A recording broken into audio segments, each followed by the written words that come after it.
ओम उमा महेश्वराय नमः। आप सभी माताओं बहनों को हरतालिका तीज की ढेर सारी शुभकामनाएं। माता रानी आप सभी के उपवास स्वीकार करें और आप सभी को इस निर्जल व्रत को रखने की शक्ति सामर्थ्य प्रदान करें।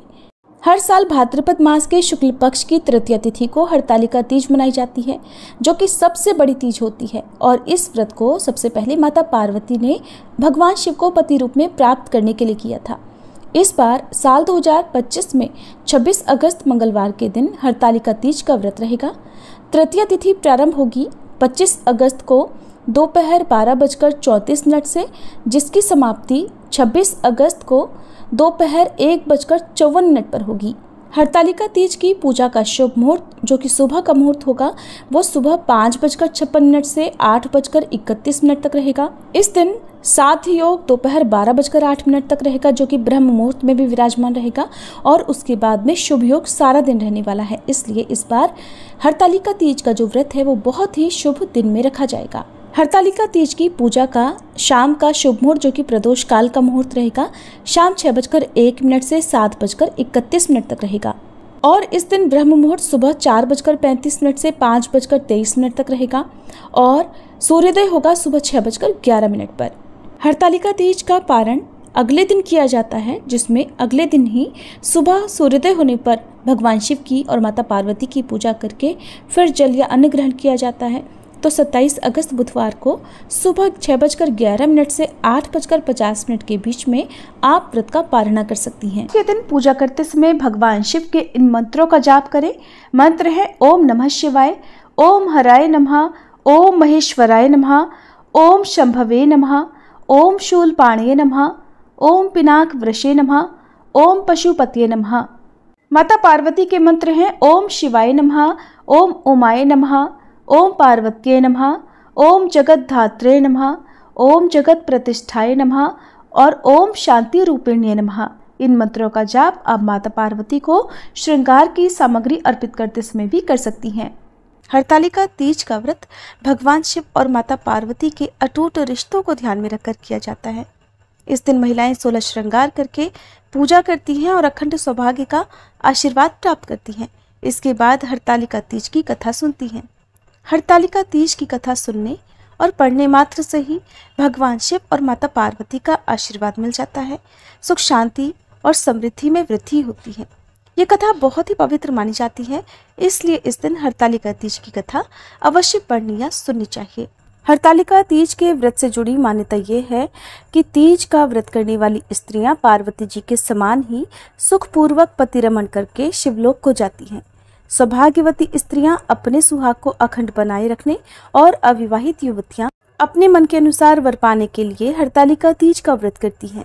इस दिन व्रत करने वाली स्त्रियां सूर्योदय से पहले ही उठ जाती हैं और स्नान करके पूरा श्रृंगार करती हैं। पूजा के लिए केले के पत्तों से मंडप बनाकर गौरी शंकर की प्रतिमा स्थापित की जाती है। इसके बाद पार्वती जी को सुहाग का सारा सामान चढ़ाया जाता है।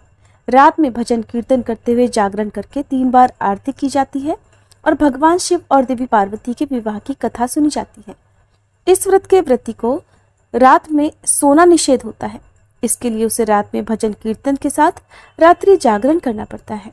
व्रत के अगले दिन प्रातःकाल स्नान करने के बाद श्रद्धा और भक्ति पूर्वक किसी सुपात्र सुहागिन महिला को श्रृंगार सामग्री, वस्त्र, खाद्य सामग्री, फल, मिठाई और यथाशक्ति आभूषण का दान करना चाहिए। बालू या रेत के शिवलिंग बनाए हैं तो उनका जलाशय में विसर्जन किया जाता है और खीरा खाकर व्रत को संपन्न किया जाता है। प्रिय भक्तजनों, अब हम सब मिलकर भगवान शिव और माता पार्वती के श्री चरणों का ध्यान करते हुए भगवान शिव की स्तुति करके कथा का शुभारंभ करते हैं। जिनके दिव्य केशों पर आग के पुष्पों की माला शोभा देती है और जिन भगवान शंकर के मस्तक पर चंद्र और गले में मुंडों की माला पड़ी हुई है, जो माता पार्वती दिव्य वस्त्रों से और भगवान शंकर दिगंबर वेश धारण किए हैं, उन भवानी शंकर को मैं नमस्कार करती हूँ। एक बार कैलाश पर्वत के सुंदर शिखर पर माता पार्वती जी ने महादेव जी से पूछा, हे महेश्वर, मुझसे आप वह गुप्त से गुप्त बातें बताइए जो सभी के लिए सरल और महान फल देने वाली हैं। हे नाथ, यदि आप मुझसे प्रसन्न हैं तो आप मुझे दर्शन दें। और हे जगन्नाथ, आप आदि, मध्य और अंत रहित हैं। आपकी माया का कोई पार नहीं है।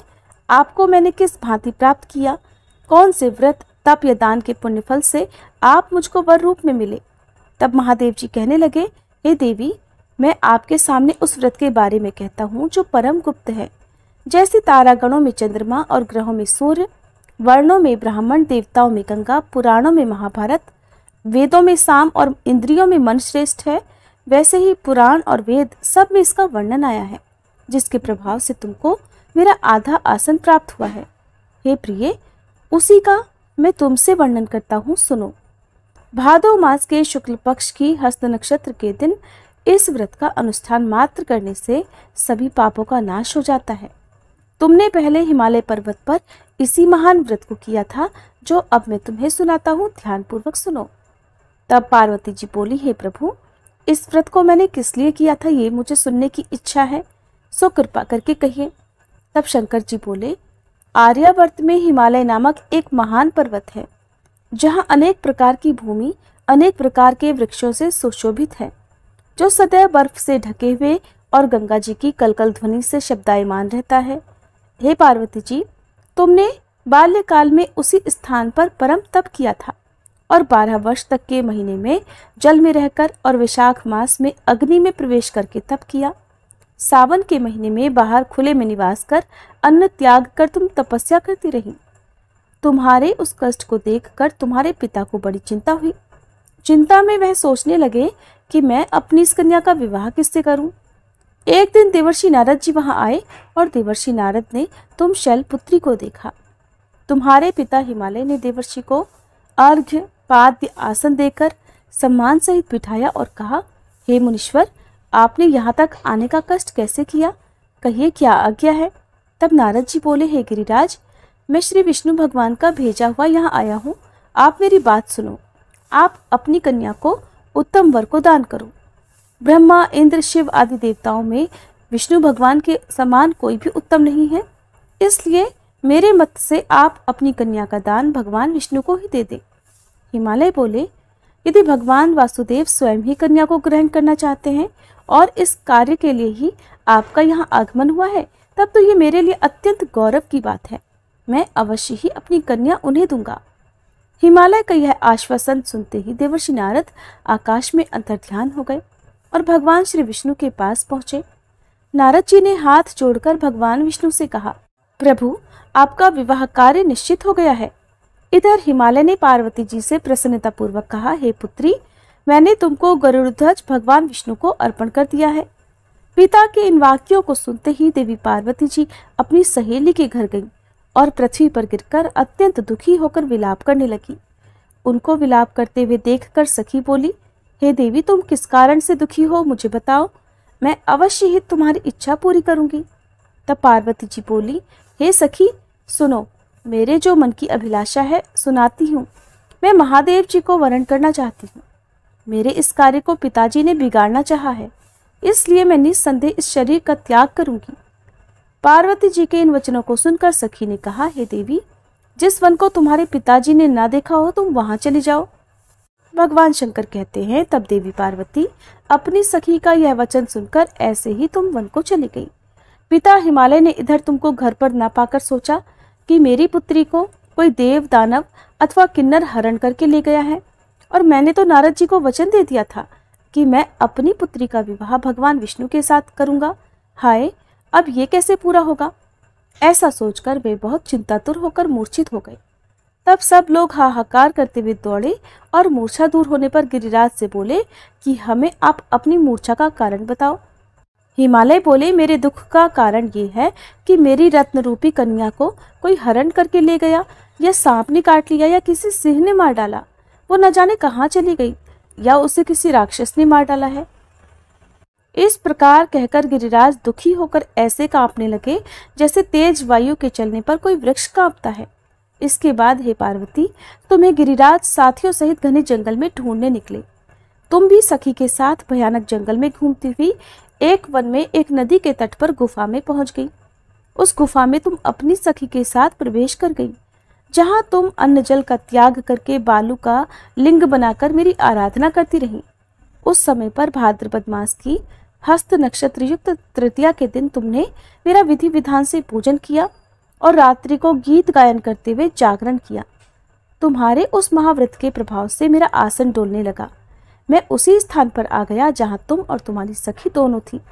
मैंने आकर तुमसे कहा, हे वरानने, मैं तुमसे प्रसन्न हूँ, तुम मुझसे कोई वरदान मांगो। तब तुमने कहा कि हे देव, यदि आप मुझसे प्रसन्न हैं तो आप महादेव जी ही मेरे पति हों। तब मैं तथास्तु कहकर कैलाश पर्वत को चला गया और तुमने प्रभात होते ही मेरी उस बालू की प्रतिमा को नदी में विसर्जित कर दिया।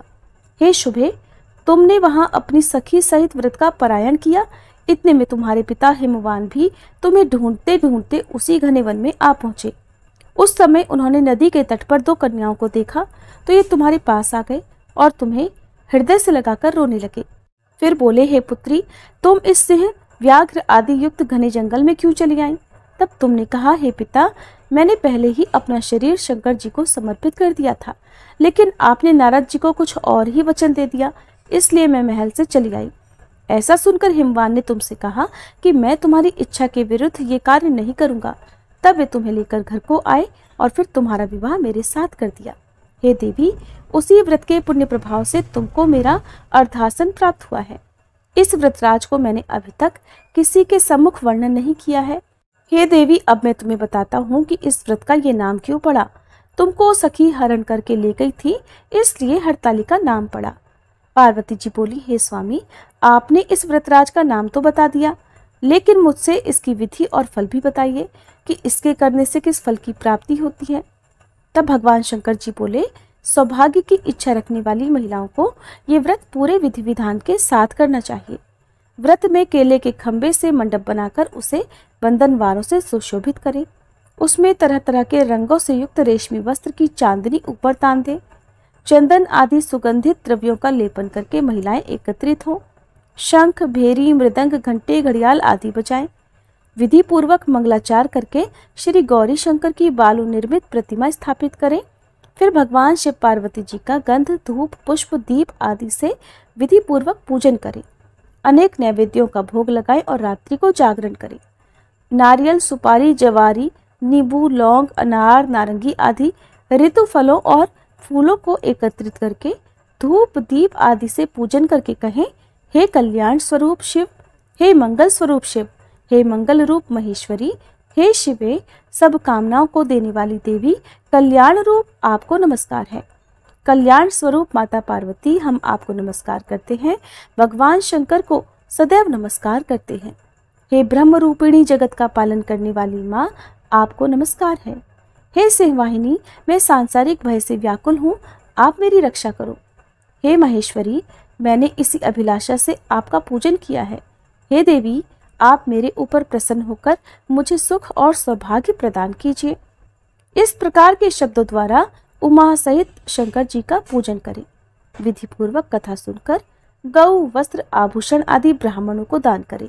इस प्रकार से व्रत करने वाले के सारे पाप नष्ट हो जाते हैं। कथा समाप्त। प्रेम से बोलिए, बोले शंकर भगवान की जय, माता पार्वती की जय। उम्मीद है ये कथा आपको अच्छी लगी होगी।